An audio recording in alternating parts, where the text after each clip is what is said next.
Hello, I'm Nicola Foley, and this is the Let's Talk About podcast. This podcast is one of three, and I'm going to be talking to Demi, who is a friend of mine who also has ADHD, and we're going to start off talking about her journey of how she thought she might have it, how she got diagnosed. Then we're going to move on in the second podcast to what it's like living with ADHD, specifically being a female living with ADHD. And in the third and final podcast, we're going to talk about some of the help groups that we attend and some of the ways that we've learned to manage this condition. So I hope you find all this interesting and helpful. Hi, Demi.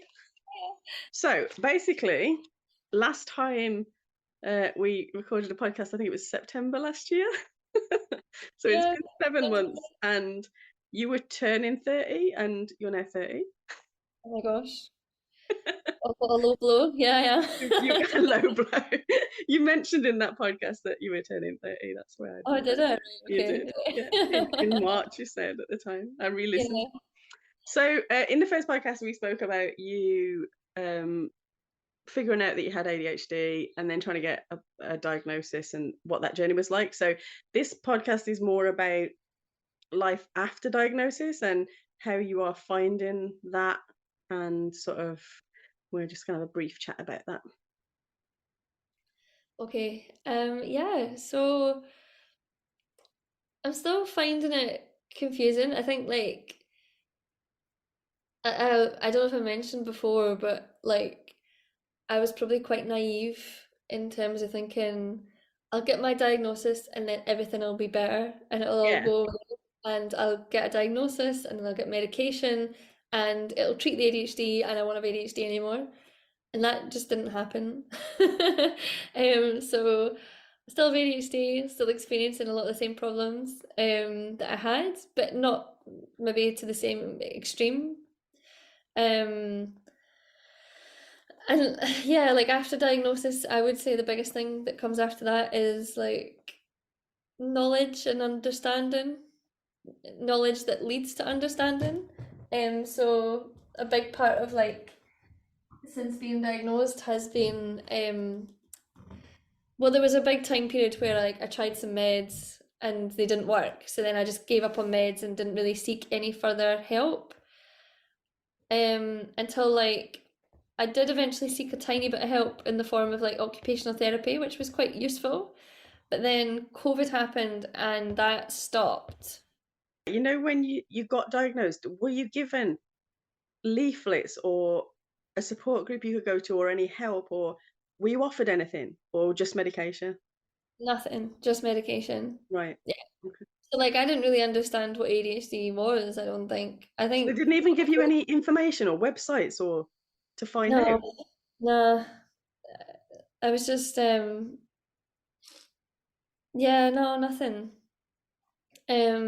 I think I just kind of looked up a kind of symptoms list online and kind of resonated a lot with it, and then got diagnosed and then was offered right away okay, these are the types of meds that can help. Put on the meds, noticed a bit of a difference with some of them. I remember distinctively keeping a little journal and a brief wee bit of writing each day of how the meds were making me feel, oh, I'm getting a bit of a dry mouth, or oh, my appetite's suppressed, and maybe the biggest thing was oh, I think I feel like what a normal person would feel like if they had 7 coffees. Right. So that was quite cool.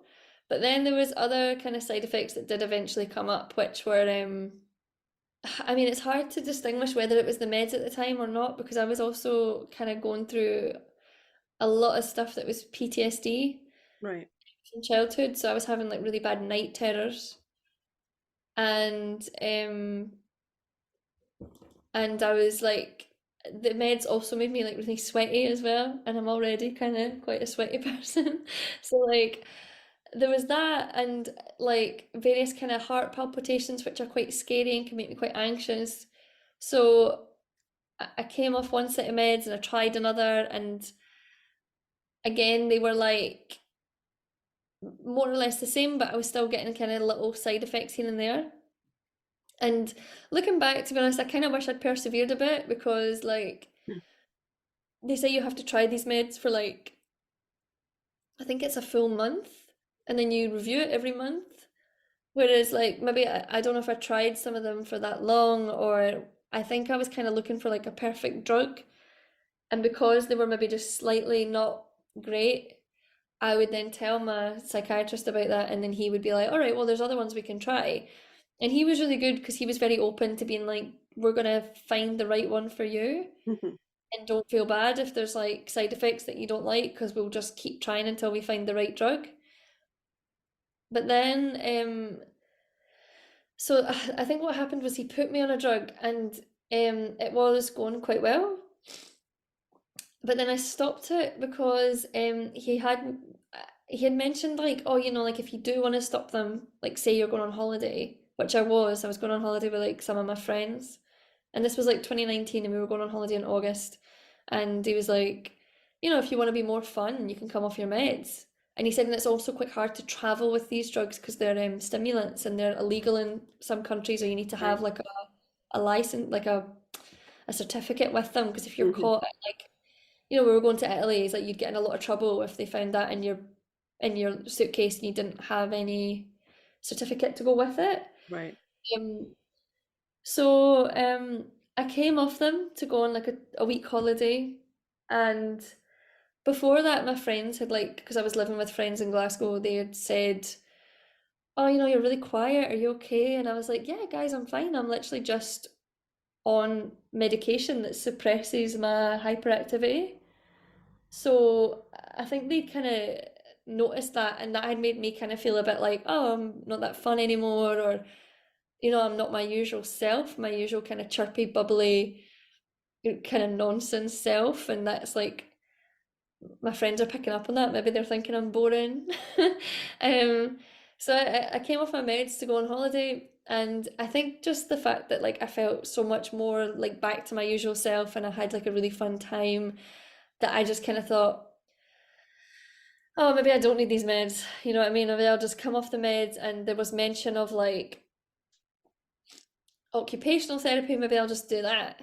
And I think I've maybe got to that cocky stage with meds before, especially when I've ever like when I've taken an antidepressant, like years ago when I was a student. There was quite a big death in my family, and I kind of took some antidepressants after that. And I think you get to the stage where you go, I don't need this drug anymore. And then you come off it, and then you kind of you come crawling back, and you're like, okay, I got overconfident because the drug was working. Yeah. Then it makes you think, I don't even need this. I'm invincible.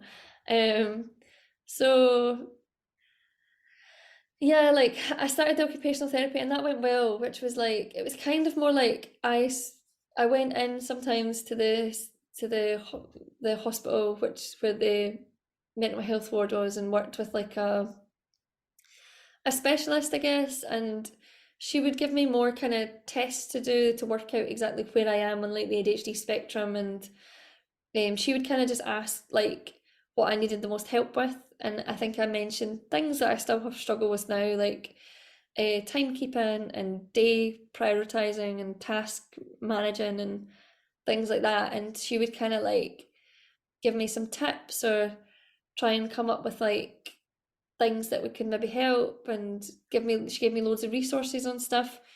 And she would also phone me quite regularly just to have a chat.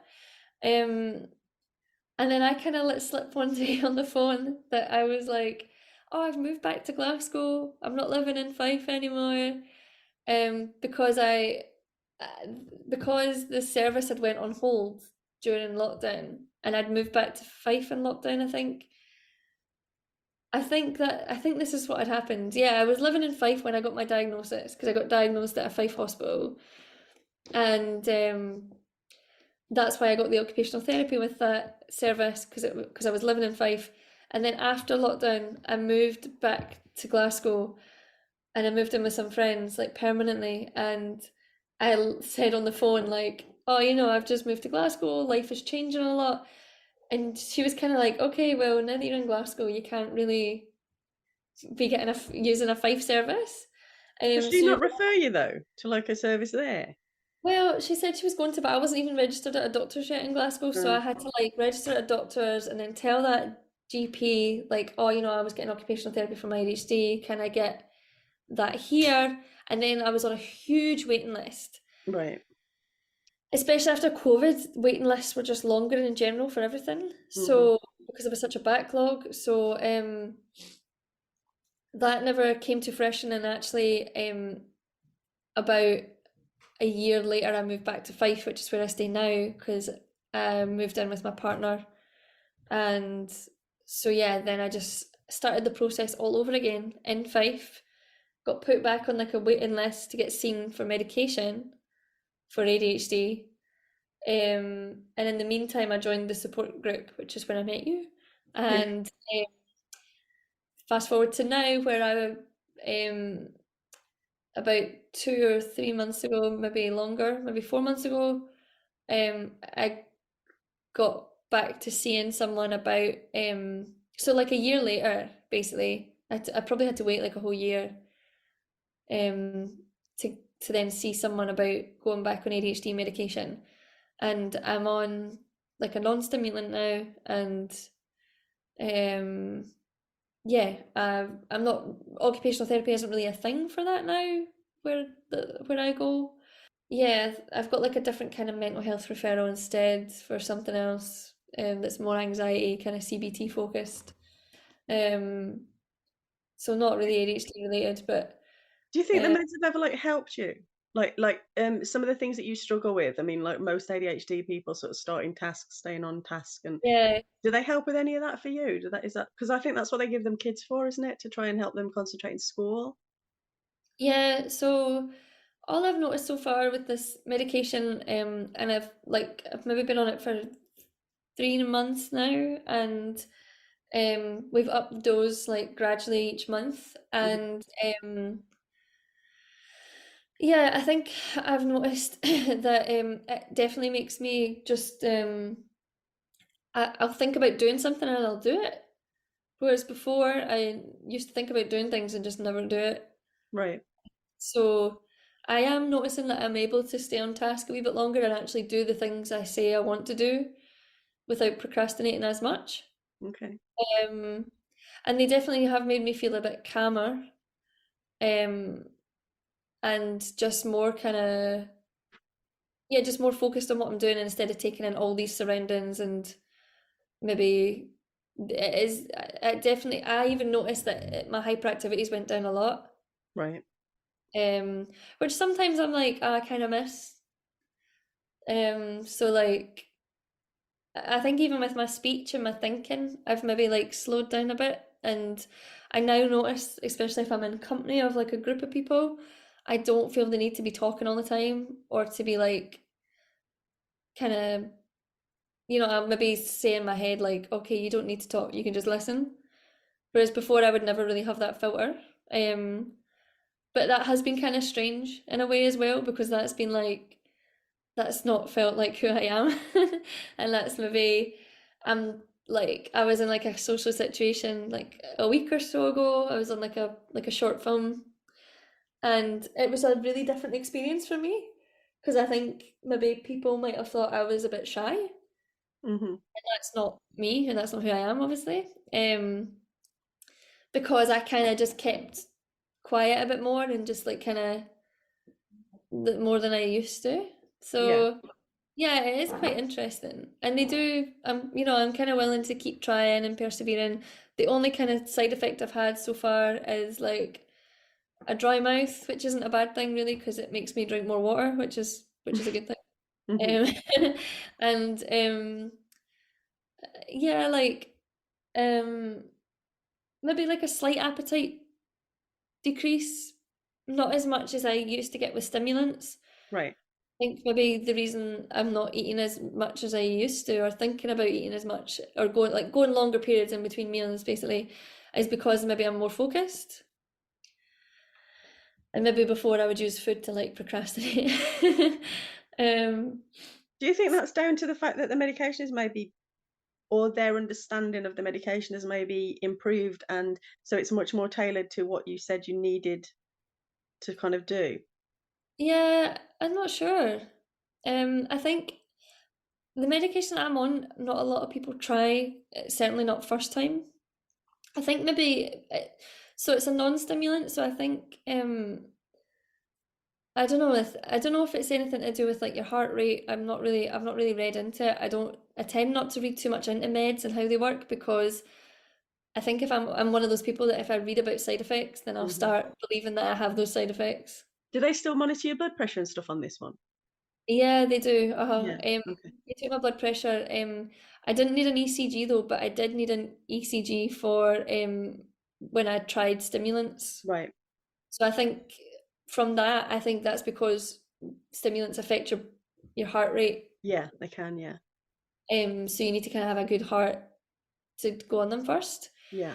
And I mean, I was a bit wary about even starting on on this medication because it's a kind of different format with stimulants. And when I've taken stimulants in the past, they appeal to me a lot more as someone who isn't on any medication at all. I mean, I don't even take paracetamol when I've got like period cramps or anything. Yeah. Um, I used to be someone that was on a lot of meds, and I had like sinus problems when I was younger, and I had asthma, so I was on medication for my asthma. I was on medication for like my sinuses. I was on antidepressants, anxiety medication, and I used to just take so many meds that, I was thinking like, oh, I'm a young person and I'm putting so much into my body every day, and I'm also so much to remember and take. Um, and then I eventually I went a few years without really taking anything. So like when I started the ADHD meds, what appealed to me about them was that the fact that they were only in your system for a day, the stimulants. Right. Yeah. Take them in the morning and then by the end of the day they would have worn off and they wouldn't build up in your system. Yeah. Whereas this non-stimulant kind of works in the same way that an antidepressant would work, which is where you really have to kind of persevere with it and you start off slowly and you build it up in your system over time. Okay. And if you want to come off it, you have to kind of gradually come off it. So, and you have to take it every day, that kind of Yeah. thing.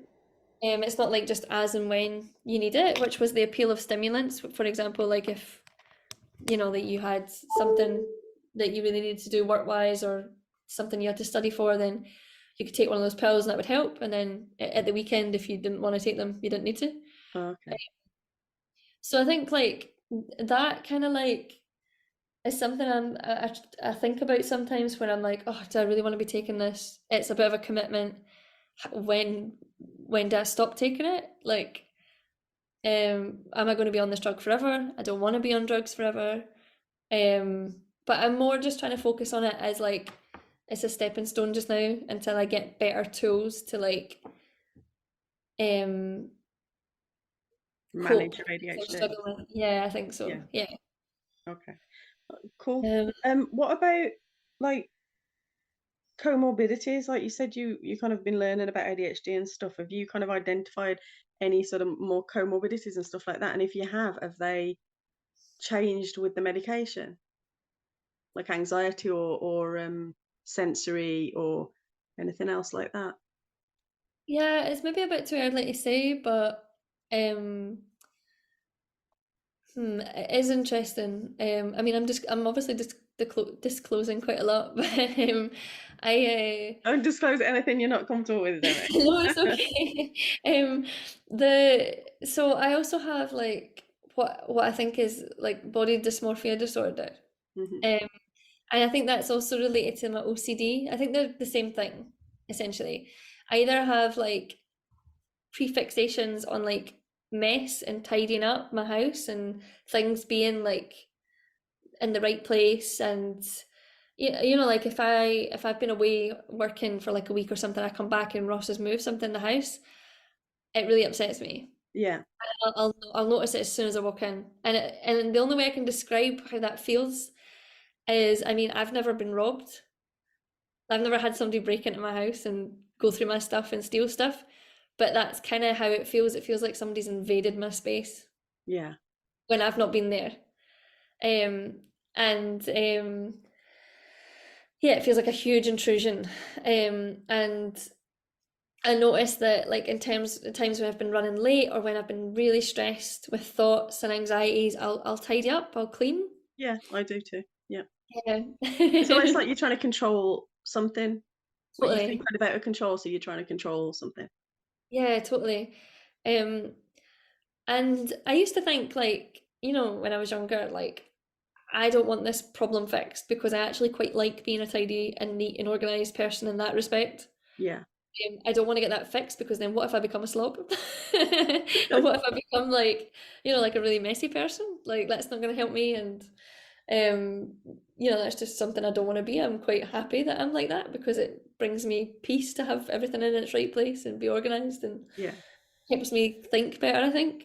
Um, but I think I've started to notice the correlation between that OCD, or like hyperfixation on things being a certain aesthetic, and how that's also I'm applying the same metric to my appearance.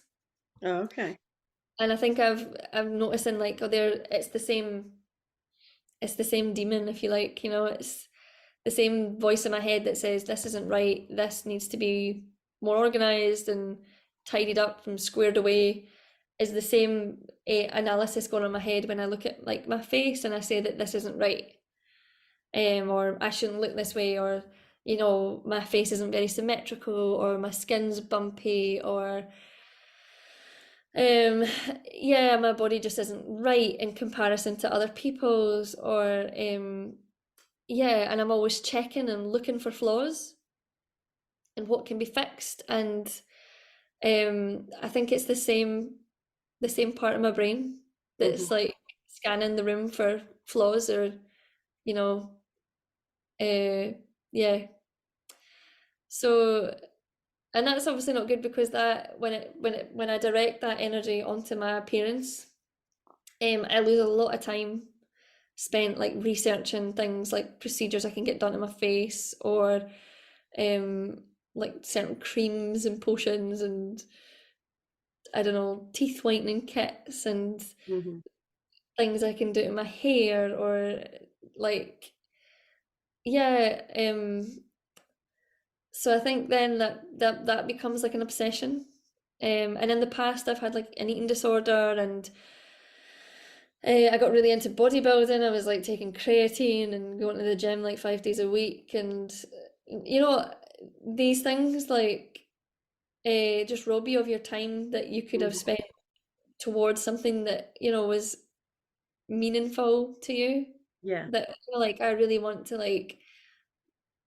go back to uni to get some structure back into my life. I want to be more creative and do creative things, but when you've got obsessions like that and you've spent like literally 2 days and like looking at like like derma fillers and things, you've like Hmm. you've spent a lot of research and a lot of energy like misdirected away from like what you're actually passionate about, like That's like for me though, that's why it's so important to get a diagnosis. That's because when you get a diagnosis, you can start to understand yourself, and now you've got a very good understanding of why you do that kind of stuff. And that's the problem, isn't it? It's the negativity associated with that that's the problem, that impacts your life badly. Because yeah, I love tidying up, I love having a clean house, and but then I hate it when people say to me, oh, you've got OCD, come and clean my house and stuff, and I'm like, you yeah, do but say that all the the time. flip side, there's like a really bad flip side, there's a great side to Yeah, it. Like anything in life, it's about balance, isn't it? And there's that yeah, nasty flip side, and you're like, I would gladly give up actually the tidiness to like not have that other side to it. Sometimes it feels like if you yeah, could manage that side, it would be all right, but you can't. yeah. Or what people say a lot is, "Oh, you're so tidy. Look at your house; it's so tidy. You must be judging my house right now. You must be. Oh, Yeah. don't look at the mess. You must And you think can't I'm have a ADHD as well because you're so tidy. I mean, people yeah, have the stereotypes people have got, or you can yeah, turn up for an appointment on time, or and it's like, really? That's your yeah, yeah. of ADHD. Yeah, well, I feel like all this cleanliness around the house and like me like wanting to have like a tidy or neat appearance and a really neat like house and stuff, but on the inside when I'm trying to organize my thoughts or be on time, that's chaos. Do Yeah. you know what I mean? That to me that's a messy bedroom. My brain is a messy bedroom. Yeah. Like, I've got like unfinished things lying around all over the place inside my head. I've got Yeah. unfinished thoughts. I've got like, um, things that are going stagnant and stale that really need washed. I've got like, yeah, and I'm late and yeah, just complete chaos. Hmm. And that side, and like a lot of people, for them that's represented like visually and like in terms of like their house and stuff, but for me that's like all happening on the inside, and on the outside it would look like I know what I'm doing, but actually inside I'm really lost and Yeah. confused. Yeah. Nothing's And that's the organized. hardest thing, isn't it? It's trying to get other Yeah, people to understand that. So if you're like out trying to do something and your anxiety is particularly high or whatever, like mine is all the time when I'm out the house, it's just like, how yeah, then do you function? Like, because you're constantly masking as well to try and, appear semi-normal while you're kind of having this battle inside your head. It's yeah, trying to make people understand how debilitating that is. They don't yeah, understand. totally. Yeah, and like I was on like this short film last week, and it was my first time back on set in a really long time, and I had a good time because I'm a real people person. I'm a real extrovert, and I realize how being in the company of others is so good for me, um and like, I mean, it's good for me, but sometimes I am overanalyzing like every conversation I've had that day and really worried about how I come across to other people. So that's definitely something like I really need to work on. So Um, again, you're like all the goodness you have from being with people and that is kind of counteracted by then you go home and analyze it and yeah, worry about it and yeah. And this like analyzing is like something as well that I've in the past thought, oh, I don't really want to get rid of that because it's made me very good at things. Like it's made me really good at like so I studied photography and film, and it's made me good at like analyzing films. Mhm. It's made me good at like looking at a piece of art and saying like what's going on in this artwork, and why have they chosen this color? What does that, you know, like how is the lighting working here? What is that kind of saying to us? How's that speaking to us? And like when I did higher English as well, like I was really good at analysis. Right. So like, and yeah, it kind of helps you think critically, I guess, which is useful at times. But um, so anyway, on this film set, I had a good time, but I also forgot how regularly people take pictures of each other because I don't do that really. I don't know, me and my group of friends, we maybe just don't do that often, or like, me and my partner, we've been going out for 3 years, and I think we have two photos of us together. I think we've taken two selfies in that time. Um, but I forgot that kind of like on a film set, like behind the scenes is like a really big part of like promoting the film. Right. Okay. So pictures of the crew doing their thing, everybody like working is like a whole part of the vibe and the whole part of that scene. And um when I got home from the film shoot, um, people said, "Oh, there's a Dropbox with pictures that people took. Upload all your pictures from the week there." Hmm. And I looked at some pictures of myself, and I literally just felt like distraught. Like I was like inconsolable. I was like, it really made me question what reality is. I think I would get to me, there's such a clear definition between what I see in the mirror, photos that I have seen that I accept of myself and that I've taken of myself, and then photos other people have taken of me, even on like different cameras. Like I feel like it really like I can't just accept that like a DSLR takes a different photo to like a phone, Yeah. and that like makes me look radically different. I really kind of struggle with like questioning what the truth is then. Well, that's And it, because you look like you can, especially on a film camera, you can look bigger than you are as well in size yeah, and stuff. totally. Yeah, yeah. So I think like it just made me really paranoid, and then again I lost like 2 days of like my life just like obsessing over like what I was going to do to fix my Hmm. appearance, and um yeah, instead of doing things that I'd actually like to be doing, like applying for uni, or Yeah. like applying for funding for like creative things, or um It kind of yeah, robs you of your life, doesn't it? That's how it feels sometimes. really, Mm. yeah, it really does. So I think because I've spoke to my psychiatrist about this, and she's prescribed me the ADHD meds, and that's how my referral to her started. And I've since told her about, the body dysmorphia thing, and I've got a referral for that. It's just going to take like a really long time until I get seen, like, any professional help in the form of like CBT or something. Hmm. Um, but she kind of wishes she'd put me on like a different medication that was more for like the kind of meds that you would put somebody on who had OCD. Um, Okay. but she says you can't mix them. Um, so yeah, it's like, So you'd have to what, like gradually come off this to then yeah, gradually, yeah. I took on something that was more like for that. Okay. So it is a bit of an awkward time, yes. And it can sometimes feel like, oh God, just give me a break. Mm. Um, yeah. Um, so that's Yeah, definitely a so huge, I think that's the problem as well. You've mentioned in that previous podcast that you just thought you were going to get diagnosed and then given a pill and everything. yeah, And I yeah, think that's yeah, the problem. I think it's hard when you realize then that this might be ongoing for a long time. That's hard to accept, isn't it?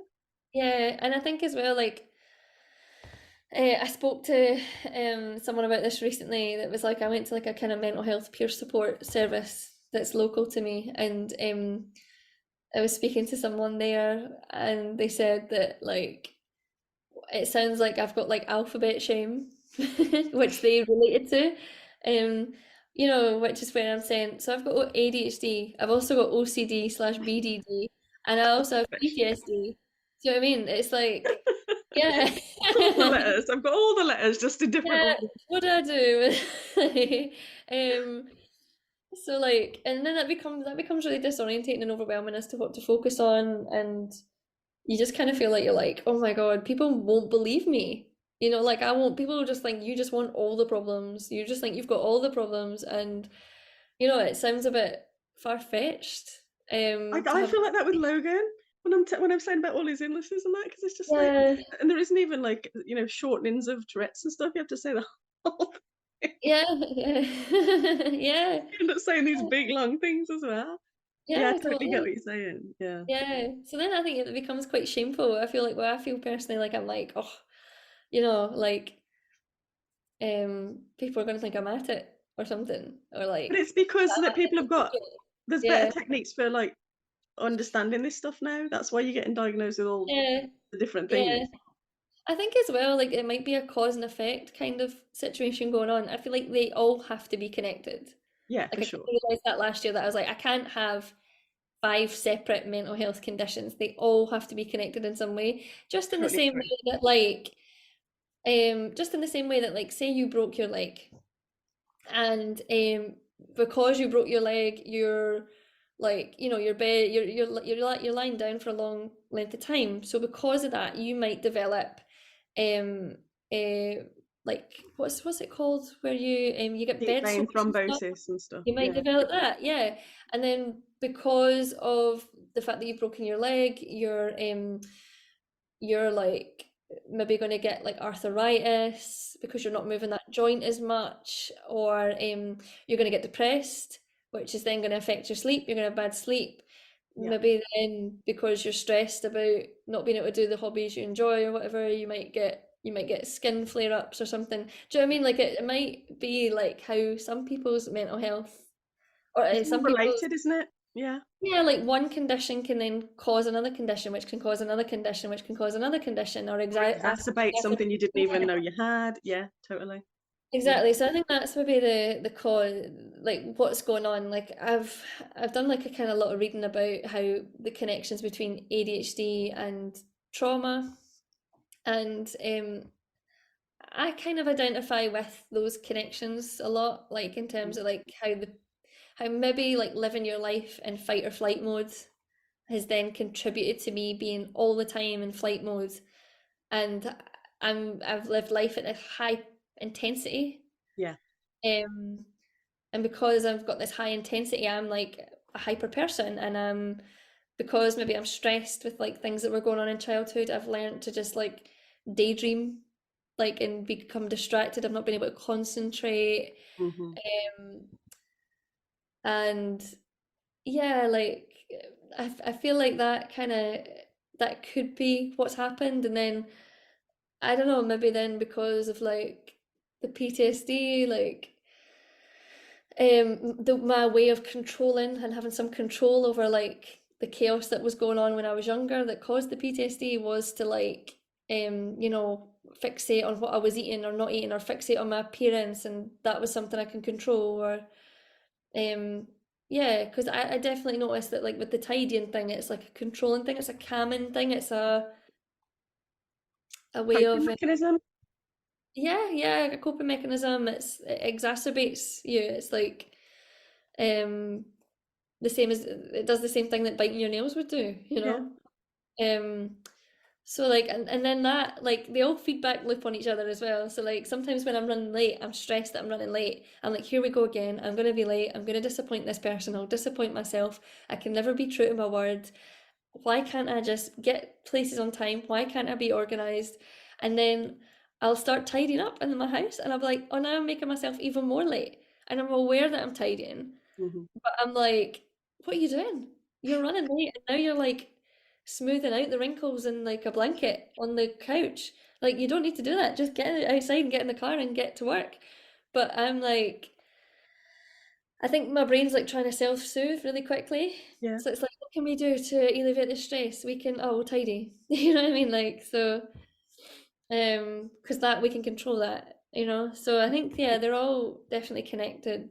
Um, For sure. yeah. Yeah, definitely. So I was going to ask you, like, for the last bit of this particular podcast, I mean, you've already spoken about loads of things, but kind of since your diagnosis, what you've learned about yourself, I guess, and has what you've learned changed the way you now live your life? Oh, that's a really good question. That's a really deep question. Um, so what have I learned about myself? Yeah, I think like well, recently what's been on my mind that I've kind of recently kind of connected dots with is that like I really internalize a lot of things.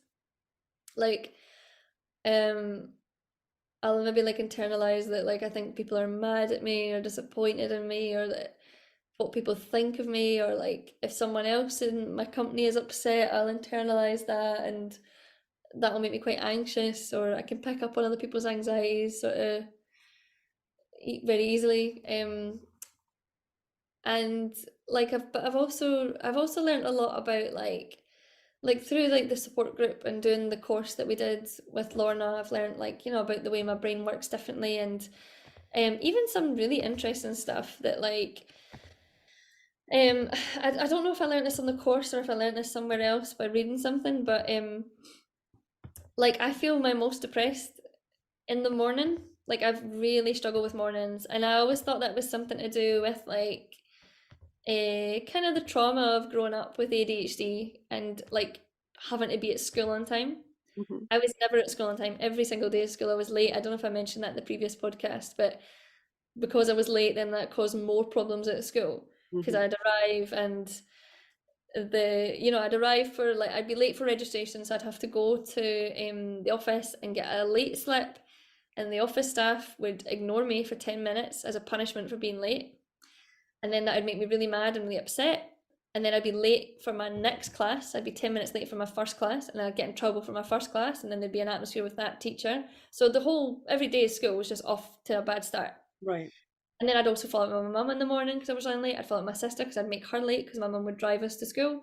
Um, and reasons why I was late was because like I didn't feel like I was so overwhelmed with like Mm. school, and I was just so like getting fixed. Like the way I could describe the way that when I'm getting ready is like I get stuck on a certain task. Okay. And I maybe get stuck on that task because I feel like, you know, like even when I'm brushing my teeth, I need to feel like my teeth are clean. Like, so I'll brush them until I feel like they're clean. And I do it for about the same time each time. And that's like an obsessive thing as well. Or like I need to maybe be happy with my appearance before I feel like I'm done getting ready. Yeah. So like or I'll tidy up and that'll make me like I Yeah. need to make my bed. If I don't make my bed in the morning before I leave the house, that says something really bad about me, or something bad's going to happen that day, or um so these are all kind of obsessive compulsive kind of thoughts, and they're quite intrusive as well. And so like yeah, because like I have a history of like waking up in the morning and being like, oh my God, like ready, steady, go, quick, quick, quick, quick, quick, or you're going to be late. And I think now I wake up in the morning and I feel so down. I feel so like, oh my God, I should have gotten up earlier. Even though it's like 8:30, I'm still like really telling myself that's not good enough. Or, oh my God, what's the plan for today? You know, like how am I gonna structure my day? What's my priority first, right? Um, you know, do I have breakfast first? Do I do yoga first? Do I go in the shower first? Like, I just struggle with these simple things, you know? Or like if I need to be somewhere, I'm like, right, what do I do first and in what order and how long does each task require? Because I've got really bad time blindness, so I might think I can shower in 10 minutes. The reality is it takes me like sometimes 40 minutes to shower. Um, or I think I can quickly make breakfast and eat it, but then the reality is like actually it takes like 5 minutes, 10 minutes to maybe make like a bowl of porridge, and then it takes like 10 minutes to eat it. Otherwise, you're just going to rush it, and then you're going to like get an upset stomach, you know, all these kind of things. Hmm. Um, so I used to think like that's why I woke up and I was really depressed in the morning because of that overwhelm. But I Yeah. recently learned that like our bodies produce cortisol to wake us up. Mm. And that's the reason you wake up in the morning because your body puts cortisol in your bloodstream. Like your hormones are produced in Hmm. order to like to shock the body into awakeness. Um, like that. It's almost like a wee hit of adrenaline, Okay. but it's like that. I don't know. I can't remember the exact science, but that can make you depressed. Well, Like if you're that's already super anxious, that's the last thing you need, isn't it? yeah, exactly. So that's why with people who are depressed or anxious, um, mornings can be exceptionally tough Okay. because you're already getting that extra cortisol just that your body produces in order to wake you up because you need to be stressed awake basically is your body's thinking like Right. um so yeah, like just learning wee things like that I guess can like help to be like okay, it's not me, it's I need to just accept that's like strange biology or like I just need to like there's a reason for that or something or Hmm. Um, and I think as well the biggest thing I've learned is from the support group is that like I'm not the only one that struggles with all these things. I think a lot of the time it can feel like it's just me, because we spend so much of our lives wrapped up in our own heads and our own lives, and like especially when you like if I'm spending a lot of time by myself, I can think it, everyone else is out.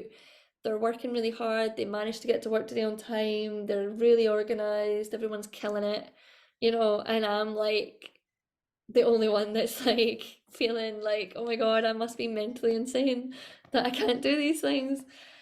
So going to the support group and hearing like so often I'm on those calls and I'm like clicking my fingers like, yes, I do that. Oh my God, you're like, it's like you've like, yeah, like you've been like you've written my diary for me or something. Hmm. Because some people say things that I just resonate with so much. Yeah. So I think that's probably the biggest thing, and I could probably do a lot better to remind myself that like it's not just me. And I think also that reinforces like um you know like if you've ever doubted that you have ADHD and that like you know like if I'm like oh do I really have ADHD, is it maybe just anxiety, is it maybe just OCD, is it maybe just you know PTSD from childhood. I think when I hear other people talking about the things that how their ADHD affects them, I'm like yeah, I definitely have ADHD. Hmm. And I shouldn't like be constantly doubting that and scrutinizing myself, you know, and over analyzing it. Yeah. Because I struggle in all the ways that these people are talking about. Like I really resonate with what they're saying. So yeah, those might be some of the biggest things I've learned. Is that like, well, I think also the thing I've learned the most is there's always more to learn. Yeah. Like there's always more research to do. There's so much research, especially being done on ADHD, and it's correspondence with like female hormones, whether that's like your ADHD is worse on your period or it's worse like it changes or becomes worse when you go through menopause or I mean there's so much research being done on that which is amazing. Yeah. Um, and then there's loads of like you know research on um like the similarities between ADHD and autism or Yeah. um ADHD and trauma or especially just ADHD in women in general. So Yeah. yeah, I think there's been all that I've learned in a very short space of time. And to finish that, like, sometimes as well, I need to remind myself that I was only diagnosed in 2019 and I didn't join a support group and start doing any research or learning anything about ADHD until like 2021. Right. So that's only been 2 years. So I try and like, like if you were diagnosed with any kind of like condition, you would, that's not been enough time to really like let that settle in, and to manage it. And like you said, it's complicated because all those Yeah, comorbidities that come with it interact with it all in a different way. And especially yeah, when you're a woman, it all changes hormonally as well. I mean, wow. It's like a yeah, constantly changing platform, isn't it? yeah, yeah, yeah. And even like some of the things that I do that are maybe more like leaning towards the more autistic side of the spectrum, like I never noticed that I avoid eye contact quite a lot until I learned that was like a trait of that, or um just looking back at silly weird things that I did when I was a child. I'm like, all right, that makes sense. Um so yeah, like the more you learn, I guess the less of a hard time you can give yourself. Yeah.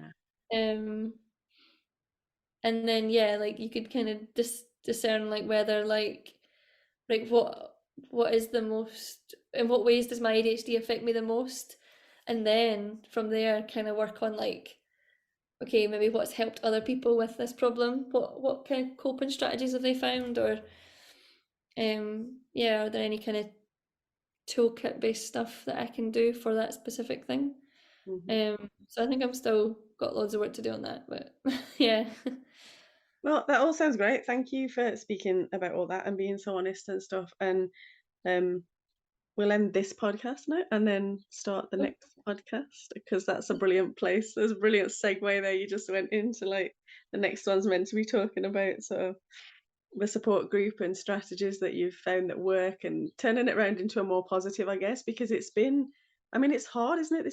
It's such a debilitating is the best word I can think of for it because it can be, that this condition can be that. And it's Yeah, nice for people to actually hear that there maybe are some positives or that the support groups do work or that there's things you can do. So it'll be good to yeah, talk about that after all this. It's yeah. great. After that, like, Cool. Okay. Well, we'll see everybody in podcast 3 then. This podcast was brought to you by Nicola Foley and Buzzsprout. Music by Zapsplat.